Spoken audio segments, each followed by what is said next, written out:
Hello, and a very warm welcome to another episode of the Earle Wellbeing Show. Now, I have just had the pleasure of chatting with the renowned beauty journalist and author, Alice Hart-Davis. She is the undisputed expert when it comes to cosmetic procedures, what she calls tweakments. And for the last 20 years or so, she has been putting herself right on the treatment table in the name of research. And when she is not being a guinea pig, Alice spends a lot of time catching up with the doctors, the surgeons, nurses, and dentists that make up this incredibly fast expanding field. And she has shared her straight talking, no nonsense expertise in her new book. It's called The Tweakments Guide. So whether you are looking to address a serious skin concern or maybe just iron out a few fine lines and wrinkles, Alice has safe and almost imperceptible solutions for you. The trick, she says, is knowing when to stop. So do share your thoughts on all of this and more on Instagram after the show. I'd love to hear your thoughts. Lots to talk about for sure. And without further ado, let's get into today's show. So Alice, welcome. Thank you very much for asking me. I am so excited because I have tracked you for so many years. Obviously, I've known you as a journalist for decades, probably, but we need not go into exactly how long we've known each other. But I just think that your book, the Tweakments Guides and everything that you do talking about tweaks is so of the moment because, when we were sort of baby journalists talking about beauty treatments, it was, the full facelifts and all of that. But so much has happened, hasn't it, in recent decades? Yeah, because 30 years ago, your only options, if you were getting on a bit, were to wait and then have a full facelift, really serious, expensive, life-changing procedure. Very obvious that you've had it done. But all these tweaks have crept in over the past 20 years, really. Because 25 years ago, some people were using Botox, which was coming out of the eye clinics where it was used for damping down spasms. It used to be used for muscular spasms and still is for people with cerebral palsy. Right. And it was creeping into cosmetic use. All the fillers, there used to be just collagen as a filler. But in the late 90s, early 2000s, the kind of hyaluronic acid-based fillers that we see now started being used. And it's all grown from there with a raft of energy devices and So loads many of things that kind of blur the boundaries between beauty treatments, face supporting treatments, all the way up to kind of semi-surgical procedures. So where there was nothing, there's now this whole mass of things that can be done to manage how you look as you age. And I think what I like about your approach is your background is as a journalist. So you don't come from the industry. And I think, there's a lot of overclaiming. A lot of these things are unbelievably expensive. Yes. And you think, what's really going to work? And I mean, you test it. I have tried almost everything. Have you really? in the book. But you still look the same. I mean, you still look great. So thank you. Well, you haven't turned into some sort of strange Frankenstein that's a looking. Really difficult thing to know where to stop. That is the absolute key thing, Right. because if you get over enthusiastic or you're in a bunch of friends who are over enthusiastic, you see these women lunching in Knightsbridge or maybe on the Côte d'Azur or in Manchester or wherever, and they all look a bit the same. And you think, you go to the same doctor and they've got the eyebrows at a certain angle, the cheekbones, the lips. Yes. So for you, where did it start? What was the first thing? Was it kind of the start? Because I remember when Botox started, I guess I first became aware of it, writing about it maybe 30 years ago. Yes. Maybe. So it's been around a long time. So it's not a question of it not being safe. No, it's been around a long time. It's a prescription medicine. It's been researched more than anything else. And because it's been used for controlling muscular spasticity, right, it's been used for that in big doses compared to its cosmetic use. The cosmetic use is really the much newer aspect of it, and for things like migraine. Yes, absolutely. Well, my daughter Lily, she has sort of 50 Botox injections all over her head, which she's talked about, so I'm sure she won't mind me mentioning. And I've got other girlfriends who have Botox, and it starts from the middle of their forehead and then goes all the way back. Okay. And they've said, well, one of the benefits the only benefit of them having had migraine is that they now feel that they have, they're not going to get a wrinkly forehead. I mean, Lily's in her 20s, and she'll, if she continues having that, presumably for the rest of her life, she'll never have It does have a wrinkly forehead. preventative effect. I'm still not keen on talking about tweakments as preventative measures, but I mean they do work as that because I think it demonizes the very normal things of having expressions and being able to Yes, move I like your to be able to face. move my face. Yeah, You know, it's how we communicate. Yeah. And it's always disconcerting when you're talking to somebody or interviewing somebody and their face simply doesn't change. You don't know whether you're being boring or whether they can't move their face or if they're just choosing not to. You know, we need those micro the gestures. little signals. So I do Botox a good deal myself. I mean, not. But your face moves. Yes, because it wears off quite quickly. I think I have the sort of metabolic rate that chases it off. But interesting. And what about baby Botox? You hear this term. Well, it's just a smaller dose. Okay. It's just nothing special. No, it's a lighter dose so that you don't end up looking plastic or frozen. I mean, it's entirely dose dependent because people say, how can you get Botox to last longer? And the answer is have a bigger dose of it because it will then take longer for the effect to wear off.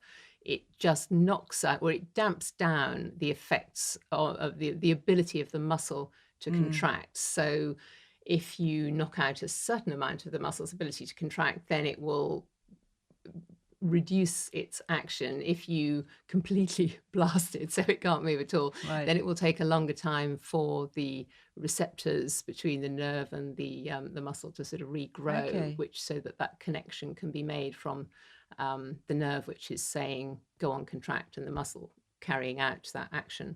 So fascinating, isn't it? I mean, how was Botox discovered? And because a lot of people are very worried about it because it comes from a botulinum, from a toxin. It's a purified Talk us through form of protein. And how it was discovered for cosmetic use, because it had been used medically for, as I say, for decades. But for cosmetic use, there's a husband and wife duo. One is a dermatologist. Jean, is an ophthalmologist, which she would be using the Botox injections to control muscle spasticity for squints and tics around the eye. Yeah. And it was one of those supper time conversations with her husband, Alistair, the dermatologist, back in the mid-80s, I think 84, possibly 85. Yeah. And she said, I had a patient in today, and she said, oh, doc, can you please do the this bit? Pointing to a point in the middle of a forehead. And Jean said, but you don't need that doing today. It's fine. She said, oh, but I look so much smoother and fresher when you do that. And she mentioned it to her husband over supper, and that was the light bulb moment. Really? They are users of the toxin of Botox, which is now owned by Allergan. They weren't the makers of it. So they were the ones who prompted the whole exploration into this area of using it cosmetically, because then they have tried everything on themselves. I mean, they will inject in the forehead. What's the minimum dose that has an effect? How much do you use? Does it they start were their to have own a toxic clinical dose? trial? Yeah, and they've tried it over time. And I remember seeing Alistair one time. He said Jean had injected so much in her neck to see what it could do that she pretty well couldn't swallow, and you sort of go, oh my goodness, that maybe scale back a bit. Yes, what you don't want is so much that you then can't breathe. Of course, yes. But I mean, this is kind of the ridiculous end of exploring the limits of. But where does it come from? Because we talk about it as a toxin. Is there a risk with it? No. Because toxins are not great. I mean, they haven't got a good rap, have they, toxins? No, they haven't. It's a purified form of this toxin. It's not. I mean, you don't want to eat it. It has a very specific action within the synapse of the muscle where it's being put. Right. So it just switches the muscle off. It switches it off. It's then dispersed by the body within a matter of hours. So it's not hanging around. It's not poisoning your body from the inside. There have been so many, because it is potentially so dangerous, because it's the toxin it comes from is so dangerous. Yeah. It's been researched more than any other ingredient or medication in the whole cosmetic pantheon. Fascinating. And of course, you can have it under your arms too, can't you? Have it under your arms. I love that. Absolutely. Really? Yeah, it's fantastic. You just have a few jabs, sort of ring under the armpit. Yeah. And it stops that nerve impulse that's telling those glands to sweat. Don't we need to sweat though? But we have the whole rest of our body to sweat in. Doesn't have to be under our arms. It's not. We use deodorant. We use antiperspirant, which blocks the pores temporarily. That doesn't poison us in any way, as you know. Yeah. So it's perfectly safe for that. And because it is a prescription medicine, all these uses are minutiously researched in a way that other things in the Tweakments area are not, because particularly in the UK, other things like fillers even, which ought to be prescription medicines, really, they are medical devices. That's how they're registered. Are they not? Because obviously they're injectables. They're injectables, but because they're not prescription medicines, anyone can get hold of them. Anyone can use them. Really? You and I can order them off the internet. Inject each other. And go and inject each other. That is a terrifying And a lot of people do. I mean, that's why the whole industry has such a bad rap in this country, because there are a lot of people out there who have no qualifications, very little experience, and they cause a lot of the problems, with the distorted looking faces you see, because their work is not aesthetically very elegant, and also because they're the ones who are more likely to inject into a blood vessel, say, that shouldn't be if you inject into a blood vessel and leave a little bolus, a little blob of filler in there, it can block that vessel. That can cause the tissue around it to die off in a process called necrosis. Gosh. That's where you see swelling, or you get a kind of blanching, and then it can look like a bruise. And the unqualified injectors will just shut down their Facebook page or whatever and vanish, saying nothing to do with me, go to A&E. A&E staff are not trained to recognise aesthetic complications. So some doctor friends of mine are working on that at their local. Really? So they don't know it's not a bruise. If that person doesn't find their way to a doctor or nurse who's qualified enough to have the product, the enzyme that can dissolve that hyaluronic acid blockage, you can lose the tissue. I mean, it's terrifying. That is and if serious. that blockage travels back up towards the eye, that's where it can cause blindness. This is what people get very scared about. Right. But it's a very, very rare thing, but it does happen. And the more people are injecting fillers,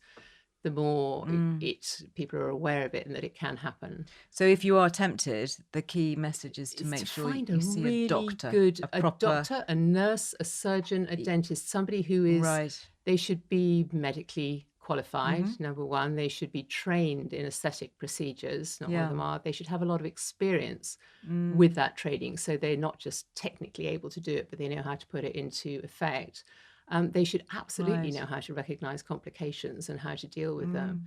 And ideally, they would have an artistic eye, because it's all very well known that technically to damp down the muscles that are picking up your forehead, you need X shots of whatever here. But it's looking at somebody's face and knowing how to interpret what your lasers or injectables or toxins can do to that face is where the real skill lies in this.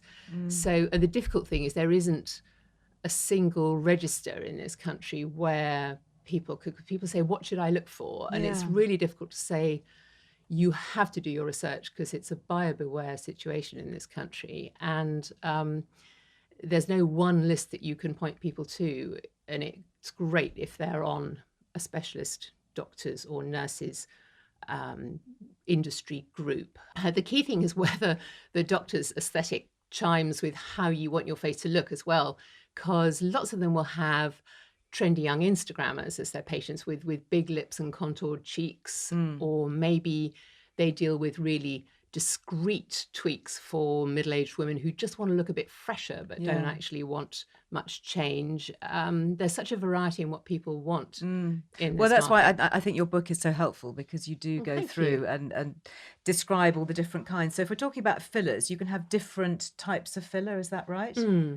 Most fillers available are made from a gel of hyaluronic acid, and hyaluronic acid, which lots of people now know from skincare, is it's a great ingredient, isn't it? In skincare. It hangs on to moisture, hangs on to a huge amount of moisture, and the gels made from it are cross-linked, so they don't just vanish within the skin, and they can provide structure and volume in the face. And people would think, ooh, filler, I don't want to be overfilled. But the thing is, as we get old, our faces are collapsing from the outside in. The bones are shrinking, the skull is literally shrinking, the fat pads are withering, and all that means the skin, which has been held out, is starting to sag like a dress that's a size too big.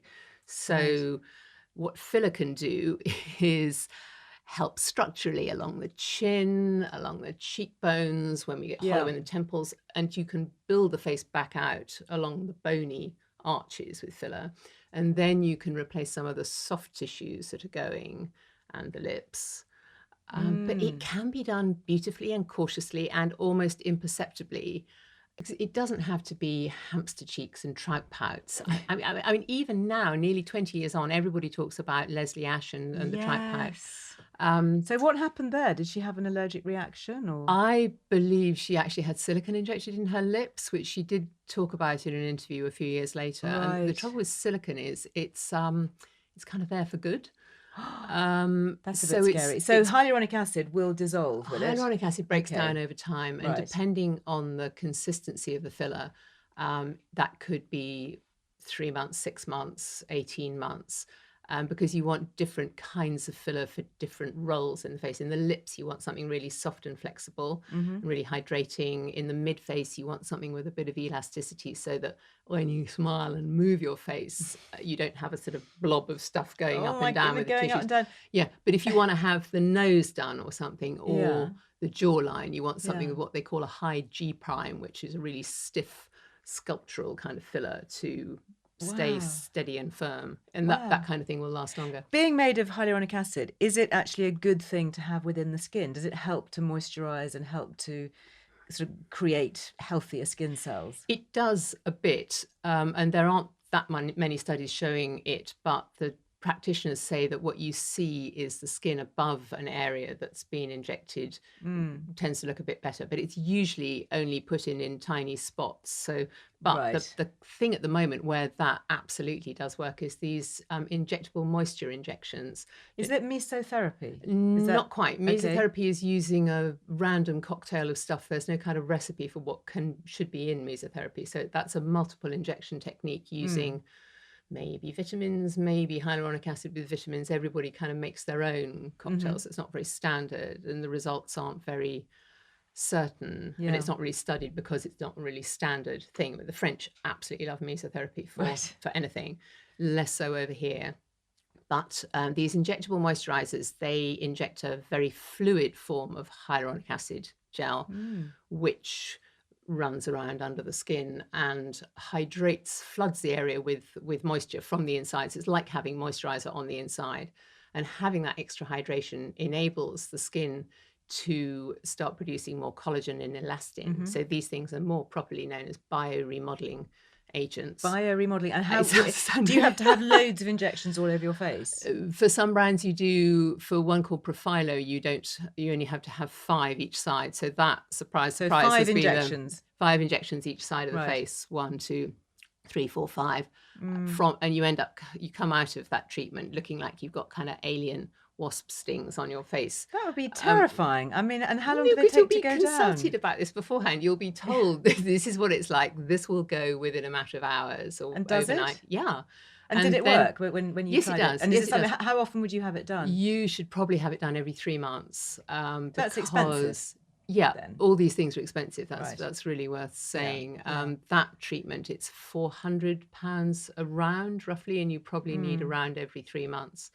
Other types of it, like Volite or Restylane skin boosters, you need maybe 1 round or 3 lots over 6 weeks, and then nothing for 6 months.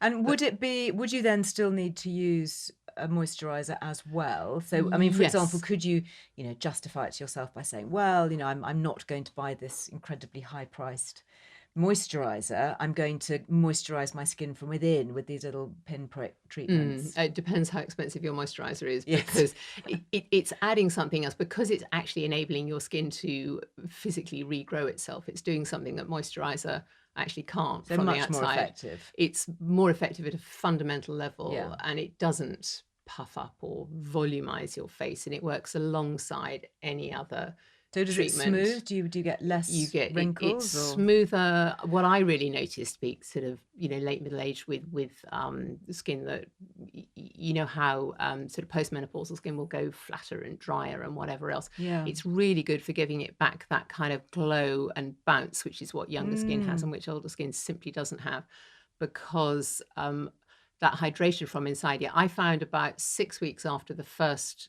injections, everything was sliding off my face, because I didn't need to be using as much moisturizer, because I'd normally use like a vitamin C and a hydrating serum and then a moisturizing sunscreen, and that was all like too much. And all my friends who tried it say exactly the same, you know, that's what you notice. And they can use it on the décolletage and the neck. Yes, which is such a key area even for on aging. On elbows hands, and could you use it knees. on backs of hands? Absolutely, really good on backs of hands. And when you see that kind of thing, and because it's quite subtle as well, it's one of those extraordinary treatments that's become really popular, even though what holds most people back from talking about this whole area, because there's still a lot of stigma around it all, is treatments involving needles, I find. Right. Because people will always talk happily about having laser or light treatment to take down pigmentation. Celebs will talk about this as well. Yes. But try and get them to talk about needles and toxins. But what about this thing that's like a needle roller that you roll over your skin? Okay, home microneedling. Right. It's like aerating the lawn. It makes holes in your face. Do we want holes in our face? It depends, Liz. It depends. Some people are very keen on it. I'm less keen on it because so many dermatologists say to me that people use these things slightly randomly. The face ends up getting a bit scratched, like a scratched surface of a CD, if you're not careful. Because what it will do, it will make holes in your face so that whatever products you put in sink in deeper. I'm not sure I want products to sink in deeper. Totally. I mean, if you are using that way, to be honest, medical grade skincare, stuff that's really pure, stuff that has no fragrance, stuff that isn't likely in any way to set up a problem. But our skin is a lovely barrier, thank you very much. Totally. Why would you puncture it? Well, the thing with skincare, you know, is that the whole battle with trying to make effective skincare is to get things through that barrier to where they can go to work within the skin. Here's a really direct route: make holes, put product on, in it goes. But most people will use products that weren't designed to be used like that, and the potential for irritation and allergy is huge. People insist on saying that really short rollers have the ability to stimulate collagen production in the skin. You know, to stimulate collagen production in the skin, you need clinical level rolling with really spiky needles that go a bit deeper. You need anesthetic on your face. Okay, anesthetic. But it sounds brutal. I mean, it is brutal because you have these micro fine rollers, usually in a gun kind of thing, driven into your face. And presumably end up very red. Very red, but only for a few hours. Really? And it's really good. It stimulates your poor old wounded skin to say, I sense trauma, I will make more collagen and release growth factors. My goodness. You see, because what I do is I have become a fan of lasers. Yes, actually. I really do like lasers. And looking at the technology there, I just like the way that light can go deeper into the skin. And that was sort of what got me when I first tried it, was the science behind, you know, not having an invasive needle, but actually having a beam of light that could go down deeper into the skin and kind of joggle the skin cells into being a bit more active. Yes. Which I thought was perhaps working a little bit more naturally, perhaps with the Depends skin. on the strength of that laser. I mean, if it's strong, it can burn its way straight through. Yeah, it can. So you need to have a good person.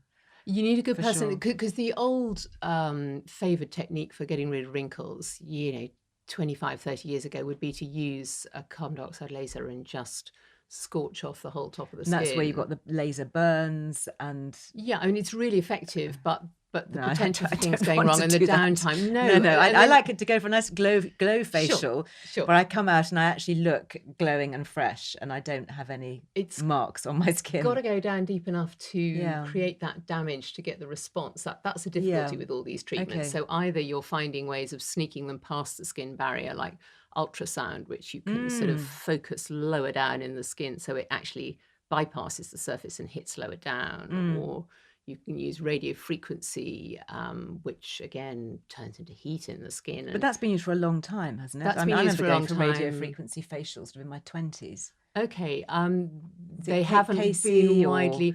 Casey's does microcurrent. Casey's is stimulating the muscles to tone up. Oh, okay, maybe that's what I was The doing. latest radio frequency, they use, again, needle devices which have a headpiece that stamps a whole bunch of needles into your skin and then delivers the radio frequency through the insulated tips. So I'm sorry, this is going to sound really off-putting to anyone listening, isn't it? I love all this stuff. You can tell. I started. It is fascinating. You asked me about where did I start doing this? I was working on the Evening Standard in the late 90s, and they always want to be on top of everything new and cool and happening and watching. These doctors are doing this. What are they up to? Go and find out.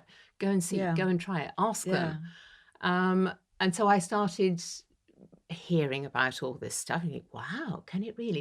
And it was the same time that skincare was just starting to become really interesting and use properly scientifically accredited ingredients rather than just being hope in a jar. And it was amazing. I mean, it took a couple of years before I got round to trying anything myself in terms of treatments, just because you think, whoa, it's a bit scary.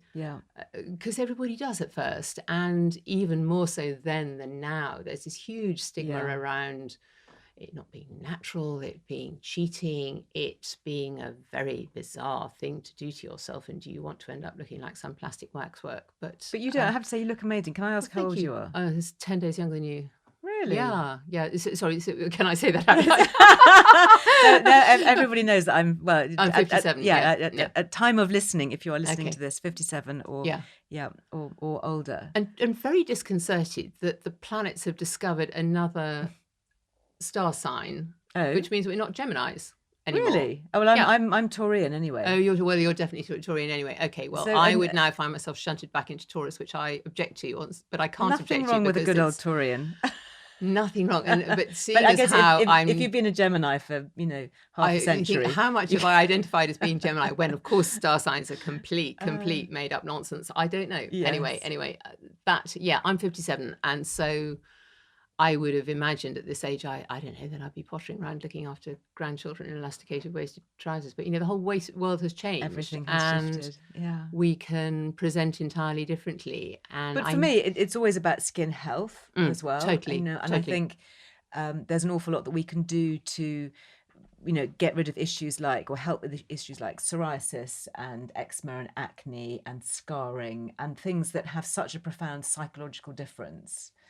And even things like pigmentation. I mean, that's such a big topic. What do you find? What would you recommend for pigmentation? In terms of treatments? Yes, I mean, if you want to get rid of it. Fairly straightforward treatments like intense pulsed light, IPL, which people sort of forget because it's not new, it's not sexy, it's been around forever. But that uses beams of light that strike into the pigment cells in the skin. So they go for the brown pigment. They find age spots, they bust it up into fragments, and the age spots disappear. And the body will clear it away. Lasers will do the same. Lasers, the difference between IPL and laser is lasers strike to a very specific depth within the skin. IPL goes to a variety of depths, I mean, within fractions of whatever. So it's a slightly more scattergun effect, but it works. Age spots on the back of the hands. You can zap them away.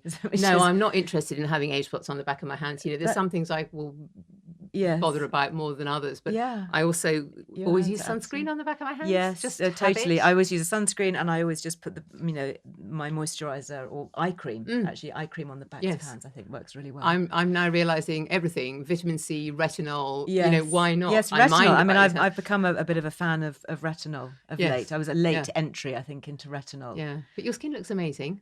Really good, really clear. I mean, to be honest, I do like having my laser and my light facials, and I go to Debbie Thomas, who I rate. And I think she's very good. And of course, haven't seen her like anybody. Nobody's seen anybody for months. And has that been an issue actually over lockdown? Do you think people are becoming less used to going to clinics, or do you think they're going elsewhere to perhaps the clinics that shouldn't be open, that did stay open? Some people have been going to practitioners who should not have been working during lockdown, who've been causing a lot of problems with badly placed injections. But there's I think you could say there's a lot of pent up demand at the moment, because the clinics all opened at the beginning of July. I mean, some of them opened a bit earlier because one of the doctor groups got a legal opinion that it was fine for them to do so. Others consulted their insurers and decided they'd wait.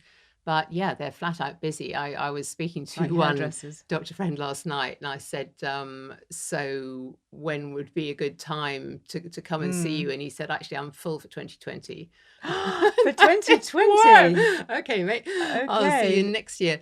But yeah, there's a lot of sorry, where was the question going past? Yes, There's no, a lot no, of just demand. But yeah, I think people are going to be more hesitant to go because they've got to come into town, they've got to wear a mask, they've got to have everything sorted out beforehand, the consultation, possibly the right. payment. Yeah. There's going to be no hanging around in the waiting room having a bit of chat with people. Yeah. You wait your turn, you go straight into the doctor who's masked and shielded. You'll be wiping your hands on sanitizers all the way. There may be fogging equipment. You'll be out of there. Yeah. So it's not quite the experience that it might have been. Not that these things are anything other than medical procedures. I mean, that's a key thing. These things are non-surgical medical procedures, or they ought to be. They ought to be. They're yeah. not beauty treatments. No. But there's a huge blurring of it, particularly because of the lack of regulation around who can do what. And what about for the body? You know, do you look at things like sort of some of the so-called anti-cellulite treatments? Or... Yeah, cellulite's a tricky one, isn't it? It's we all have cellulite. It's perfectly normal and natural. You need to have I feel it's such a multifaceted thing, cellulite, isn't it? You want the healthy lifestyle, the eating the right stuff, drinking lots of water, taking some exercise, body brushing for starters. And then maybe you want to progress with specific kind of massages, the kind of lymph draining stuff that can really, there's a couple of people who are really good who can move stuff around and help things like that. And then there are any number of treatments. What was I thinking of that's really good? There's one, do you know the body balancer? Yes, I do. The Very sleeping good. bag thing. Yes, the thing that puffs up your legs. And yes, I have actually reviewed that. I mean, I think it's a very good one. Great results with that last year. It has to be said, having not now used it for a year or 6 months, it's kind of gone back to where it was before. Yeah, no, I think with a lot of these things, you do actually have to keep it going and be heavily invested in it. You have to think, I'm totally committed to this. I mean, and that it's worth it because I don't think very many people are going to see the backs of my thighs, except family on holidays. Yes, and does it really matter? Yeah, exactly. Unless you are, sort of catwalk. Yeah, if it was your and it's career, your livelihood, totally. Yeah, then maybe. And what about that? I mean, do you think there is a risk of these treatments increasing things like body dysmorphia and having a warped sense of who we are and what we should look like? Really good point. There absolutely is.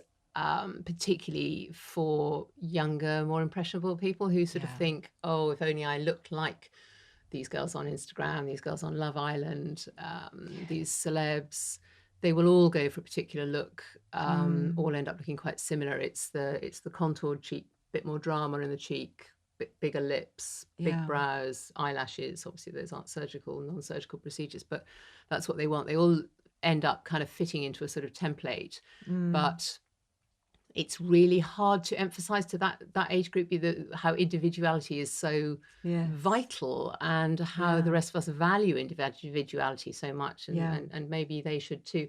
But I don't think it helps at all when it comes to body dysmorphism, and that's where the practitioners have to be really careful in selecting their patients. Also because people with body dysmorphia issues get very good at evading the questions that practitioners will use to screen them out. Also because they're nightmare patients for the practitioners, because whatever you do, they won't be happy with the result. Or if you do manage to show them before and after pictures proving that X issue has changed, they'll find another thing to fixate on. Also, depending on which studies you look at, body dysmorphia runs quite high in the aesthetic practitioner community, understandably. Well, because they're looking at their faces the whole time. It's very easy treating each other. In the aesthetics bubble, everybody talks about these things quite differently. When the international community of practitioners who used to be always hopping around the world to conferences, they talk about the whole area as if the stigma had completely gone, which it hasn't, which we know for real life here. And they talk about all these procedures as if they were the kind of thing you do when you pop out for a coffee. I quite enjoy chatting with the practitioners around all that, because it's not that you take them casually, but these things are available, particularly Well, then you can go straight into the nitty gritty of it, can't you? and they will work on each other and try things and see how it works. But they take it casually in a way that, obviously, for people who are more cautious about it and for whom it's a big financial investment, and never it's your going to. face. I mean, it's what you look like. It's what other people. It's what your family see every day. You go to these conferences. I went with a very well-known beauty editor, Newbie Hans, years ago, and we were standing outside waiting to get in. This is in Monaco. This is a huge thing with 10,000 delegates there. They have come from all around the world. They are presenting their best sellers. Monaco, this is the biggest get-together of the sort in the whole year. We're standing there, and Newbie says, "Right, here's a game. Let's spot people with bad work." And we look around and we're nudging and hissing and kicking each other the whole time. Say, stop. Okay, better game. Let's see if we can see anybody who hasn't visibly had anything done to their face. Yeah. And we were silent. Really? Look around.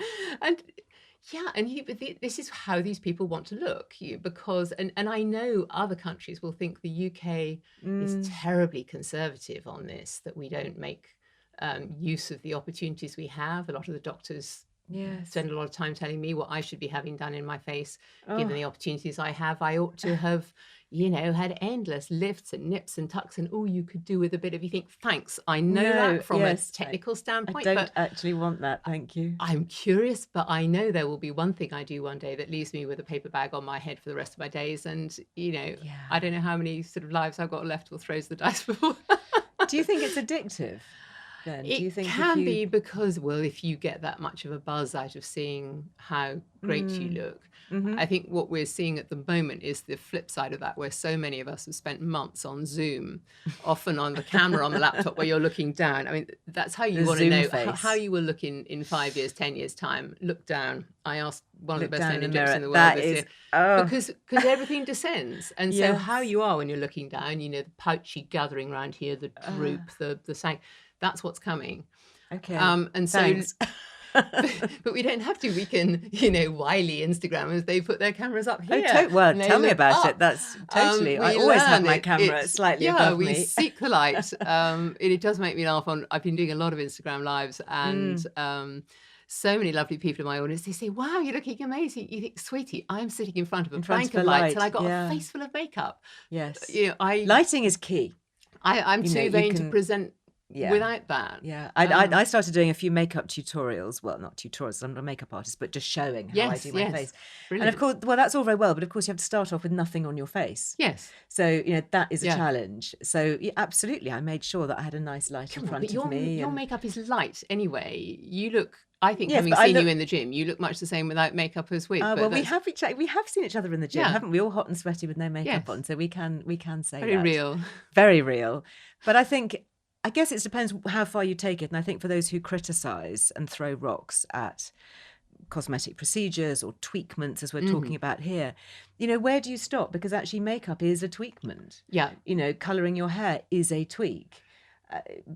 Putting a nice lens on your camera. That's so you're going to look better through the lens. You're going to look better than you do in real life. So I see where do you stop? Well, it's a kind of continuum. What is reality? There is no.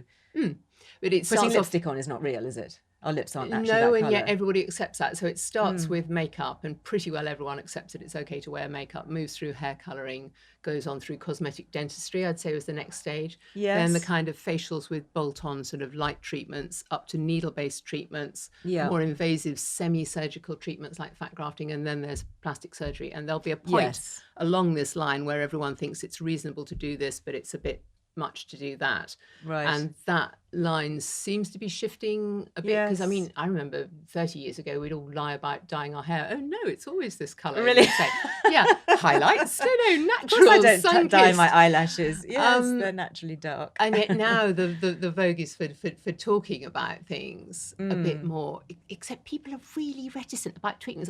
Before lockdown I was doing events which were like speed dating the doctors, because it seemed to me a lot of women are very curious, but I couldn't get them to step up and go and book a whole appointment with a well-known doctor. So I thought, if I get together a bunch of fab doctors, and I get people to come in, and I say, have 10 minutes here, 10 minutes there, and set it What a up like great a mini idea. conference with. So you could chat to each one, see what they had Yes, to so say, they see could who you book got on in with. for, well, I only let them book in 2 because I thought it would get confusing after Yes. that. And then I do talks with the doctors in between that, and have set it up with the brands in this area so they could go and try a hydrofacial or see what this filler feels like, or try out different skincare. Fascinating. And we did a couple of those, and they worked really well. But even people who came along to that, to a specific thing called the Tweakments Clinic, organized by the Tweakments Guide, they said, oh no, don't put me in your video, no one can know that I'm here, this is a very secretive and private Yes. expedition. What I'm trying to do with all this is just open up the conversation, because I know these things aren't for everybody. Yes. But for people who are curious, there's so much confusion and Well, misinformation. that's why your about book them. is so great, because you can just sit and dive into it. And you've tried, have you tried everything that you've written about? Not quite. I haven't tried thread lifts, much to the Right. disappointments of my friends, the doctors who do them. I just haven't got round to it. I can see it would But you've help. got a lovely jawline, so is it more It for would people be really with good for saggy the jaws? mid-face droop at this age. You'd put it through there, Right. they'd run 2 or 3 things through, and they'd pull I'd be it worried up. you'd end up looking like the Joker.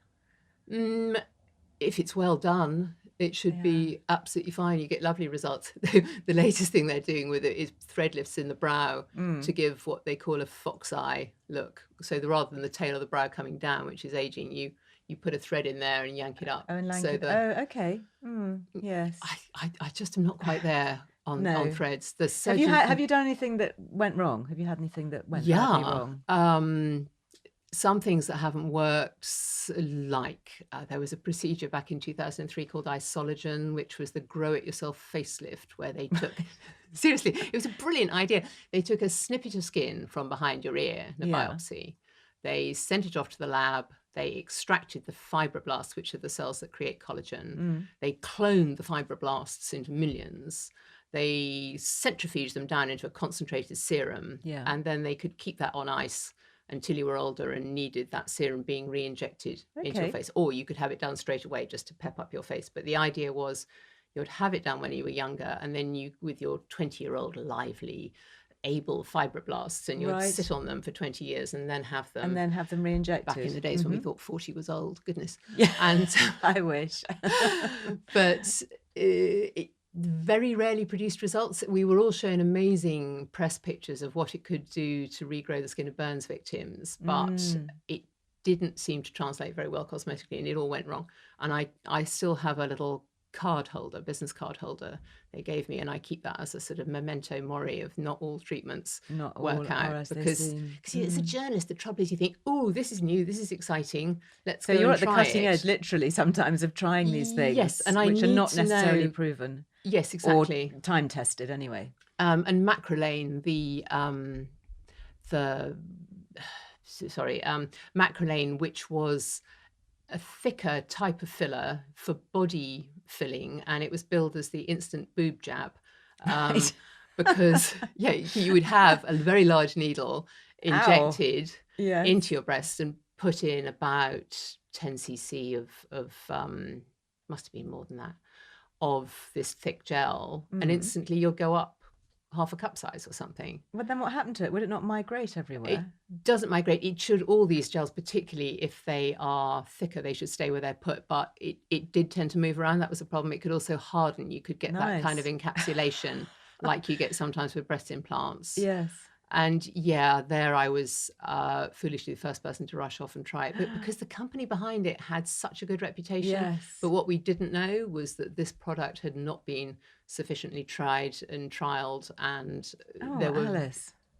I learned by putting my foot in it and going wrong. Yes. Lots of my beauty journalist friends say, you do these things so that we don't, then we don't have to, or we know which ones not to go and do.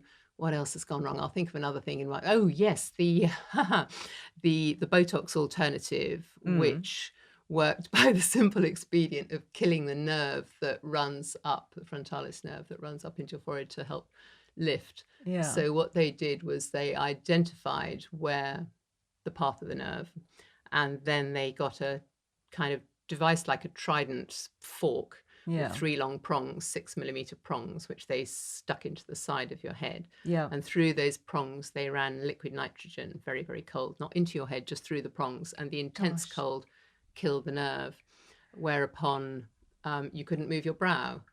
But it also meant the brows come crashing down like a shutters dropped on a window. And what I hadn't thought to ask, because I pestered the poor surgeon who was trialing it in the UK, saying, can I do it? Can I do it? I want to write about it. And he kept saying, wait until I've done the control group, wait until this, wait until that. The one question I didn't think to ask was, does it work? Can it work on one side and not the other? Which is what happened. They gave me the maximum round of treatments on one side, and so nothing you end up happened. very lopsided. And this brow was down here. And I couldn't get my contact lenses in without physically lifting the whole eyebrow up. And I thought it was quite funny, of course. Well, I had to write it up. The thing was, it was being filmed and I was writing it up for the Mail. So it wasn't a great result for the company or the surgeon, because I have to write as I find. Any fool can see I've got a totally uneven forehead. It was my party trick. I'd go around and say, notice anything about the forehead. And then people would say, oh, I can't believe. So I thought, this is fine. It'll regrow. And then I saw a surgeon friend at a conference who said, you idiot, you absolute idiot. I thought, he said that it's permanent nerve damage. I said, but it'll regrow at 1 millimeter a month. And he said, you know that how? I said, from their marketing materials. And he said, yeah, idiot. And he went off and he was very cross. But 3 months later, it did come back. That's quite scary to think that you might have been permanently left like that. Yeah, this was a procedure which works really well for killing nerves which are communicating pain to something like the knee. Interesting. Really good for that. It was a bit of a jump to move it to the face. I wouldn't recommend that to anybody. Because a lot of these things do actually have a therapeutic, helpful place, don't they? Yeah. I mean, we've talked about Botox being used to help with migraine, for example, and we talked about resurfacing or restructuring of skin to grow for skin grafts and for burns. Yes. And actually, I know through talking to Debbie Thomas about lasers that, you know, you can remove the early forms of certain skin cancers and solar keratoses to stop them from developing and growing. So there is that blurred line. I think that's what makes it so difficult, isn't it? There is this blurred line between medical and medicine. Totally. And having a beneficial side effect, which is looking younger. Yeah.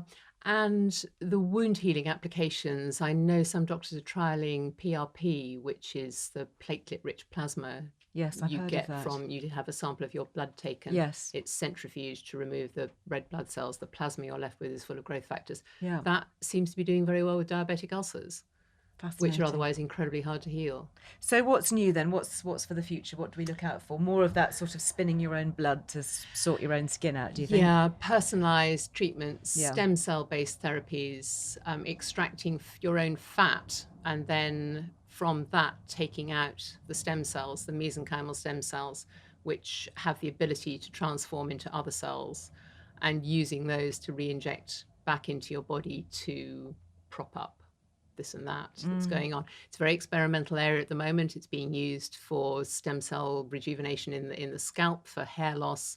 It's being tried in the face. It's being tried in the body, that kind of thing. So yeah, personalized treatments, doses or mini doses of things. So rather than having a big old procedure, you have small layered procedures that add up to a lot. So you don't have to have any downtime, that kind of thing. That's what's coming along. Well, whatever there is, you will be there on our behalf. I hope so. Testing it first, hopefully looking as gorgeous as ever. I love your book, The Tweakments Guide. Highly recommend it. Thank you very much for being with us. Thank you. Thanks so much. Absolute pleasure to be here, Liz. And that is it for today's episode. As always, you will find all the links and the resources that we've mentioned on today's show over on lizellewellbeing.com. And there you can sign up for the free weekly newsletter. It is absolutely jam-packed with wellbeing wisdom, lots more tips for aging joyously, especially. Huge thanks to all of you who've left such lovely reviews. We absolutely love it. And it really does help others to find the show. So thank you. And until the next time we chat, go well. Bye-bye. The Liz Earle Wellbeing Show is presented by me, Liz Earle, with production by Amaryllis Earle and Harry Trevithick at Heart Dialogue, with thanks to my producer, Ellie Smith, and guest booker, Millie de la Morinière.